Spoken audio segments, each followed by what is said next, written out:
어느덧 2023년의 마지막 주일 예배를 드리고 있습니다. 공교롭게 또 오늘이 31일이 이어서 더 특별한 날이 아닌가 싶습니다. 지난 365일 동안 열심히 치열하게 최선을 다해서 각자의 삶을 또 믿음의 삶을 살아가시느라 수고 많으셨습니다. 우리가 이맘때만 되면 매번 느끼는 것이 있습니다. 바로 시간이 빠르다는 겁니다. 누군가 얘기하죠. 시간이 나이만큼 간다. 나이만큼 빠르기로 간다라는 거. 정말 그런 것 같지 않습니까? 참 젊은 어린 학생들은 잘 모르겠지만 이게 한 살 한 살 나이가 들수록 점점 빨라지는 것 같은데 여러분 이게 그냥 하는 얘기가 아니라 과학적으로 증명된 일이랍니다. 그러니까 그 이유 중 하나가 나이가 들수록 기억해야 될 정보량이 줄어든대요, 사람이. 그래서 어릴 때는 새로운 게 많잖아요.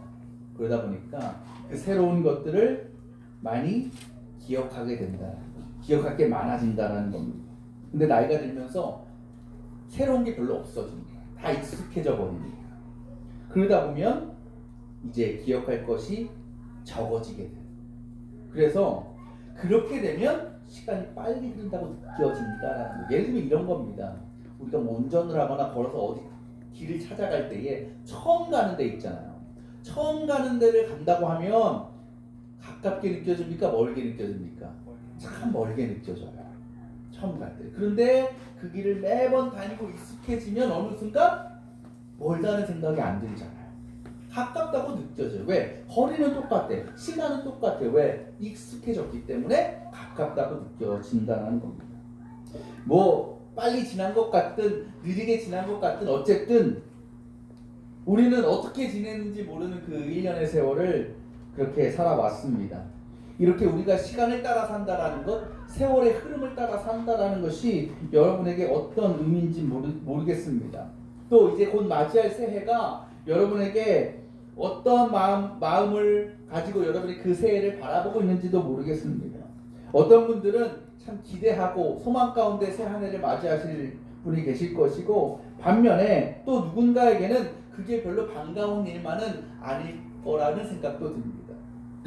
이제 저도 뭐 저보다 대부분 이분들이시라서 좀 죄송스럽긴 하지만 이제 매년 이제 나이가 들면서 참 바뀌어요. 많이 바뀌어요. 정말.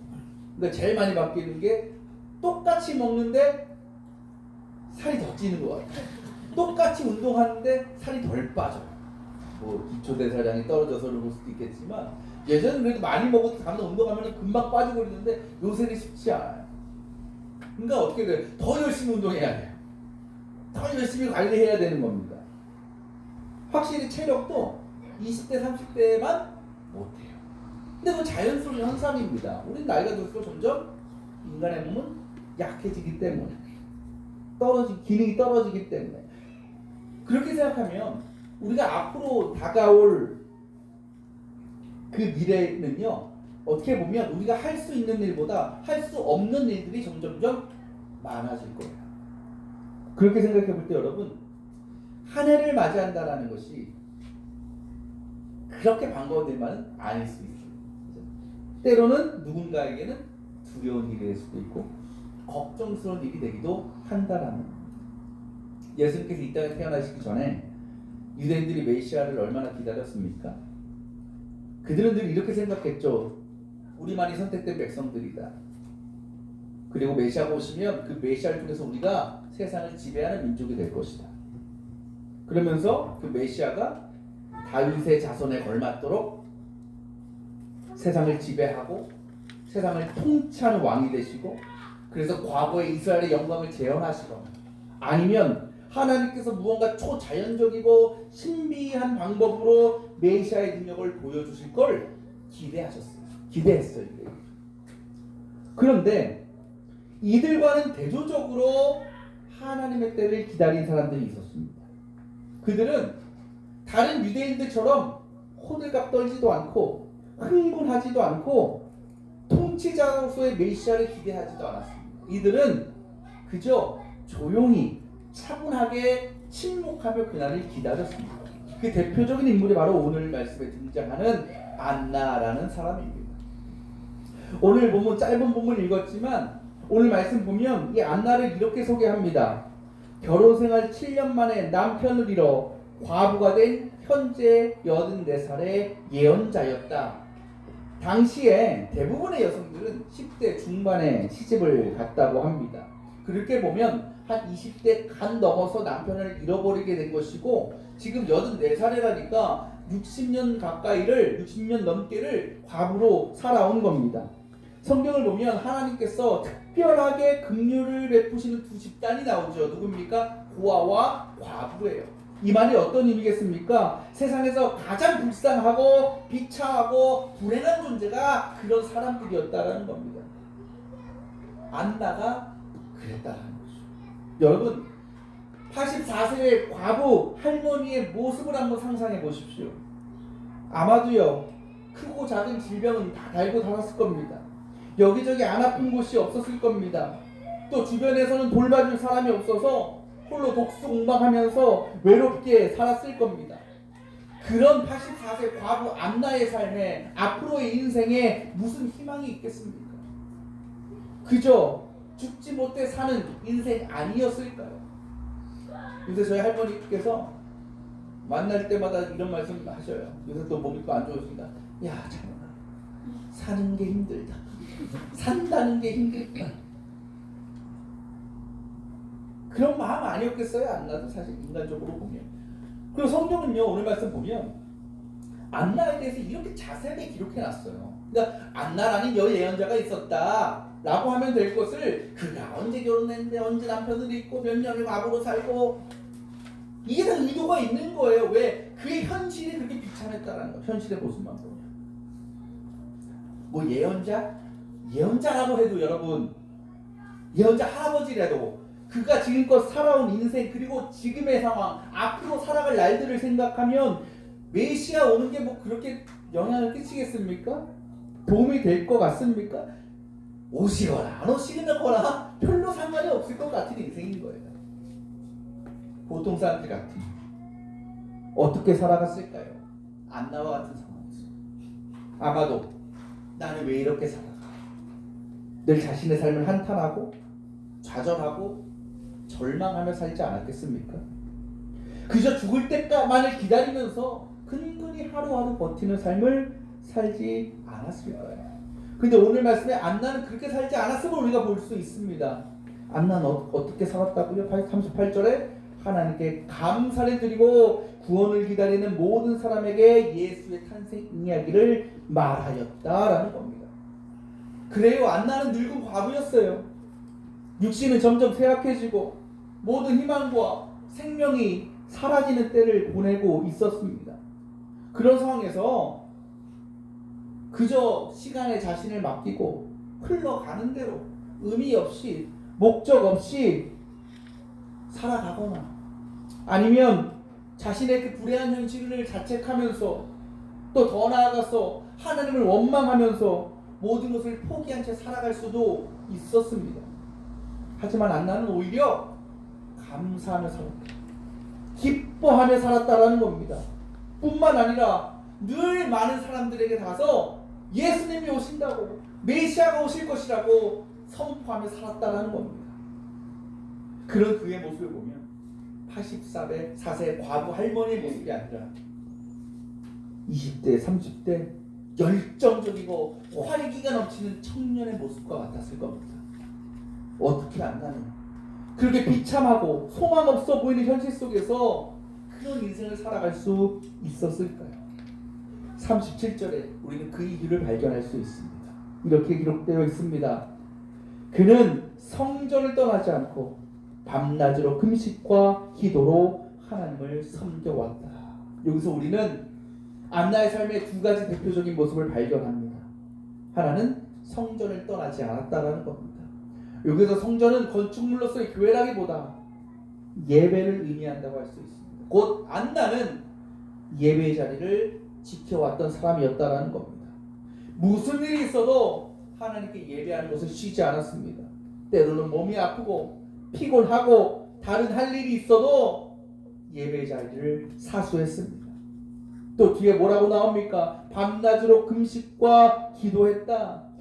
앞에 말씀드린 예배가 공적인 예배라면, 제도적인 예배라면 뒤에 나오는 금식과 기도는 개인적인 예배, 사적인 예배라고 할 수 있을 겁니다. 그러니까 안나는 성전에서 드려지는 예배뿐만 아니라 그의 모든 삶으로 드리는 예배에도 충실한 삶을 살았다라는 겁니다. 그래서 그녀는 늘 기도하는 사람이었고 고령이었음에도 때로는 금식까지 하면서 간절하게 하나님을 찾고 은혜를 구했다라는 겁니다. 지금 안나의 겉모습만 보면 영락없이 힘없는 노인입니다.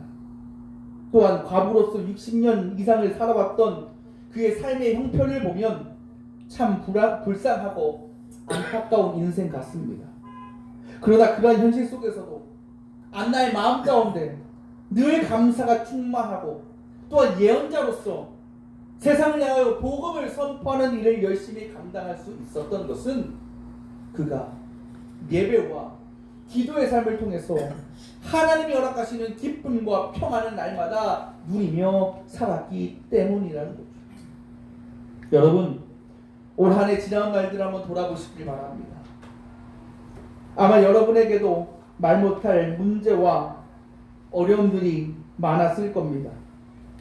모든 것을 다 포기하고 싶을 만큼 힘들고 고통스러운 상황도 있었을 겁니다. 아니, 지금도 그러한 시간을 보내고 계시고 있는지도 모르겠습니다. 그렇다면 여러분은 그 상황 앞에서 어떻게 반응하고 있습니까? 혹시 그 좌절과 절망 가운데 나는 불행한 사람이라고 자책하면서 누군가를 원망하고 미워하지는 않았습니까? 더 나아가 그로 인해 하나님을 의심하고 불신하고 있는 우리의 모습은 아니었습니까? 그런 우리의 삶과 오늘 말씀의 안나의 삶을 한번 비교해 보십시오. 모양은 달라도 안나나 우리나 다 삶의 문제와 어려움, 고난을 경험했습니다. 그런데 안나는 그 안에서 감사를 고백했고 더욱더 하나님과 가까워졌지만 우리는 그렇지 못했습니다. 그렇다면 무엇이 문제겠습니까? 여러분, 김미경이라는 강사 잘 아시죠? TV에도 많이 나오고 유명한 인생 강사입니다.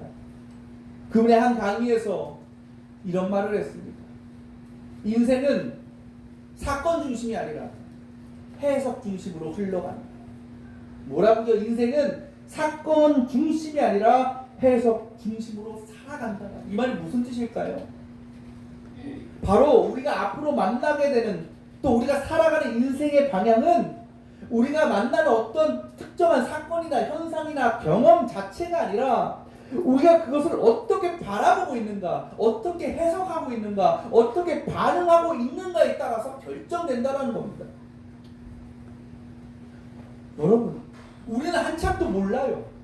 앞으로 우리에게 어떤 일이 일어날지 아무도 모릅니다. 아무리 우리가 미래를 잘 계획하고 준비한다고 해도 나에게 어떤 상황이 닥칠지는 아무도 모릅니다.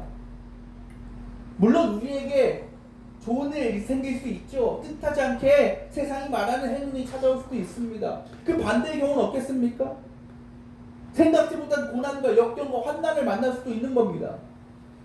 막말로 다음 주에 건강검진을 했는데 암이 발견될 수도 있고, 잘 나가던 사업이 하루아침에 망할 수도 있는 것이고, 주식에 넣었던 돈이 곤같이 쳐가지고 다 잃어버릴 수도 있는 것이고, 또 한순간에 사랑할 가족을 잃어버릴 수도 있는 겁니다. 여러분에게 이런 일이 일어나지 않을 거라는 여러분 확신이 있습니까? 없어요. 아무도 몰라요. 우리에게 얼마든지 일어날 수 있는 일입니다. 물론 이와 같은 일을 경험한다면 큰 아픔이겠죠. 고통이겠죠. 세상 누구도 그것에 대해서 기뻐할 사람은 없습니다. 감사할 사람은 없습니다. 문제는 그 다음이라는 겁니다.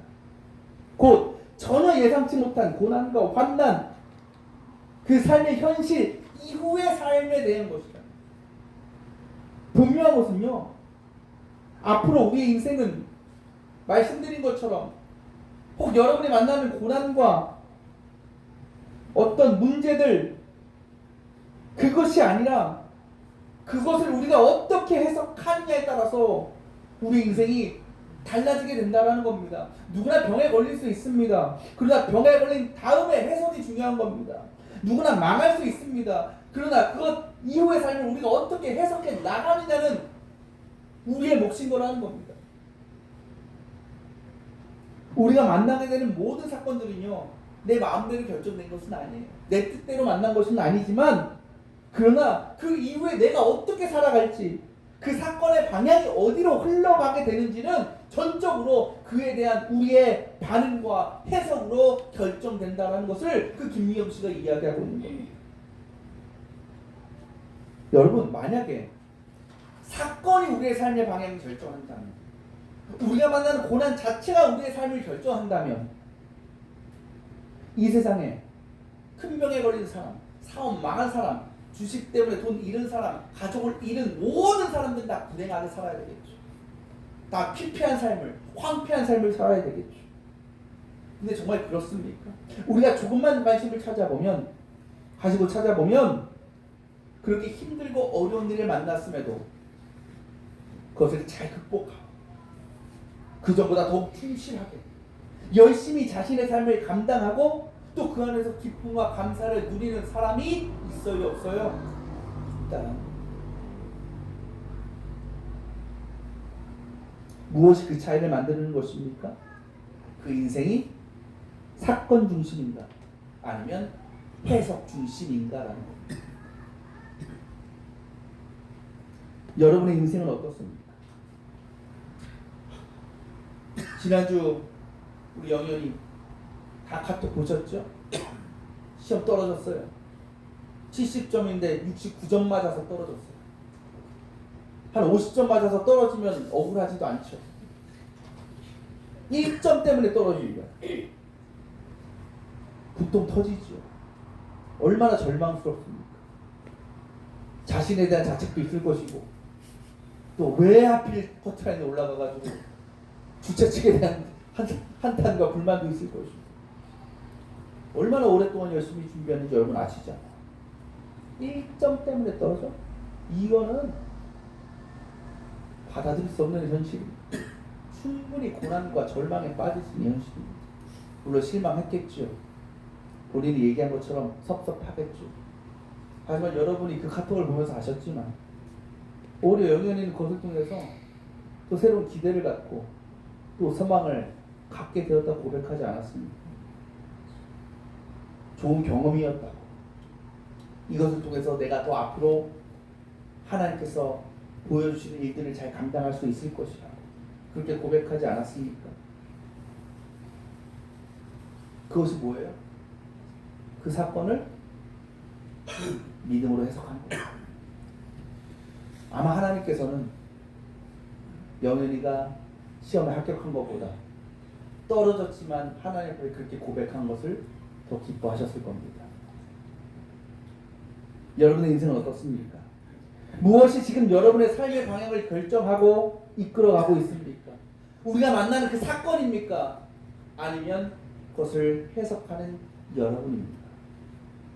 무엇보다 우리 그리스도인들은 사건이 아닌 해석 중심의 삶을 살아야 됩니다. 그것이 무엇일까? 바로 우리가 경험하는 모든 일들을 믿음으로 바라보는 겁니다. 김미경 씨가 크리스찬이잖아요. 이렇게 표현하더라고요. 영적으로 똑똑해지는 것이다. 그것이 뭐겠어요? 결국은 하나님의 계획, 하나님의 뜻을 끝까지 붙드는 겁니다.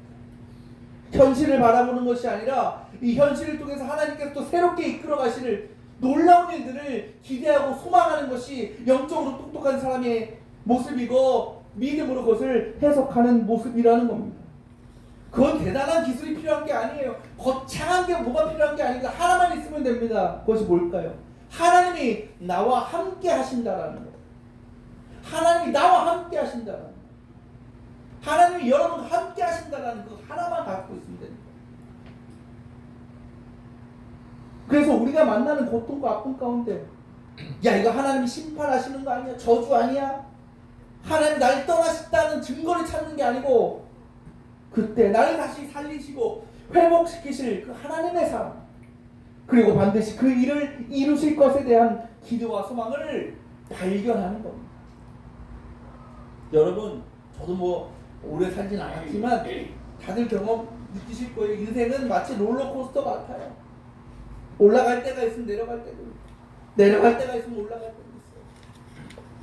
이 세상 누구도요 끝없이 올라가는 사람도 없고 끝없이 내려가는 사람도 없습니다. 모두가 굴곡이 있고 잘 될 때, 잘 되지 않을 때가 있습니다. 때문에 우리는 올라가고 있다고 자만해서는 안 됩니다. 그때 더욱 겸손하게 자기 자신을 잘 살필 수 있어야 됩니다. 그렇다고 내려가고 있다고 해서 좌절하거나 절망할 필요도 없습니다. 왜? 내려가면 반드시 치고 올라갈 순간이 찾아올 것이기 때문입니다. 그런데 그 기회는 모두가 누릴 수 있는 것이 아닙니다. 인생의 나락과 같은 순간일지라도 사랑의 하나님께서, 나와 함께 하신 하나님께서 내가 땅바닥에 곤두박질 쳐질 때까지 내버려 두지 않으시고 끝까지 나를 지키시고 보호하시고 도와주실 것임을 믿는 사람. 그래서 미래에 대한 걱정과 불안보다는 다시 나의 삶을 세우시고 회복시키실 것에 대한 기대와 소망을 품고 살아가는 사람만이 그 주님이 주신 기회를 잡을 수 있는 겁니다. 누군가가 성부의 법칙이라는 글에 이러한 글을 썼습니다. 어디에 있느냐가 아니라 어디로 가느냐가 중요하다. 여러분, 지금 고난의 자리, 환난의 자리에 있습니까? 결국 그 사건과 그 상황이 여러분의 인생의 전부가 아님을 분명히 깨달으시길 바랍니다. 우리의 앞으로 인생은 지금 당장의 어떤 사건과 현실이 아니라 그 이후에 내가 무엇을 바라보고 살아가느냐, 무엇을 따르려 하는가에 달려 있습니다. 곧 그것에 대한 나의 해석과 반응이 앞으로의 우리의 삶을 결정하게 된다는 겁니다. 바라기는 우리 모든 성도들이 삶 가운데 어떤 일을 만나도 그 모든 것을 믿음으로 해석하고 반응할 수 있길 바랍니다. 그를 위해서 하나님을 향한 온전한 예배와 또 기도와 경건의 자리를 잘 지켜나갈 수 있기를 원합니다.